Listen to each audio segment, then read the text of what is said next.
Friends, आज मी chicken burger घरी केलेला होता. त्याची रेसिपी मी तुमच्यासोबत शेअर करते. खूप चुकासुद्धा झालेल्या होत्या, मी तुम्हाला या व्हिडिओमध्ये सांगते, तर व्हिडिओ पूर्ण पहा. तर 2 वेळा ह्याला मॅरिनेट केलेला आहे. सर्वात अगोदर तर विनेगरच्या पाण्यामध्ये, त्यानंतर त्याच्यातून काढून अर्ध्या तासाने इथे मी ताक असतं म्हणजे दही, पाणी आणि चिली फ्लेक्स, काळी मिरी पावडर, थोडंसं मीठ घालायचं असेल तर, आणि त्याला चांगलं मिक्स करून तर हे आपलं बटरमिल्कसारखं रेडी होईल. आणि त्याच्यामध्ये मी मॅरिनेट करायला ठेवलं. अर्ध्या तासाने परत मी इथे चिकन काढून घेतलं. लसूण अद्रकची पेस्ट, काळी मिरी पावडर, चिली फ्लेक्स आणि लाल तिखट हे सगळं घालून मी मिक्स केलं.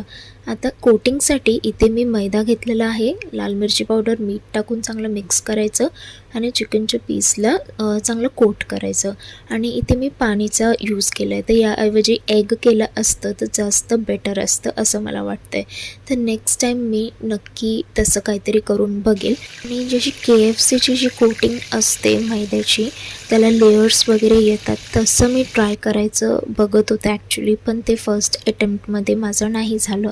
आणि मी खूप घाईगमात हे सगळं बनवलं, तर मला एवढं काही समजलंच नाही.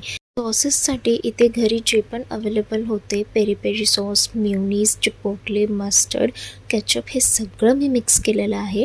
आणि ह्याची टेस्ट खूप चांगली लागत होती तसे तर. आणि त्यानंतर बर्गर बन्समध्ये आपल्याला हे चांगलं स्प्रेड करायचं आहे. चिकनची पीस ठेवायचं आहे आणि लेट्यूस. तर मला माहीतच नव्हतं की आईसबर्ग लेट्यूस आणि लीफवालं थोडं डिफरंट आहे, तर मी हे ऑर्डर केलं. तर हे लेट्यूस पण मी फर्स्ट टाईमच ऑर्डर केलेलं होतं. तर हा बर्गर माझा रेडी झालेला आहे. कसा वाटला नक्की कमेंट करा.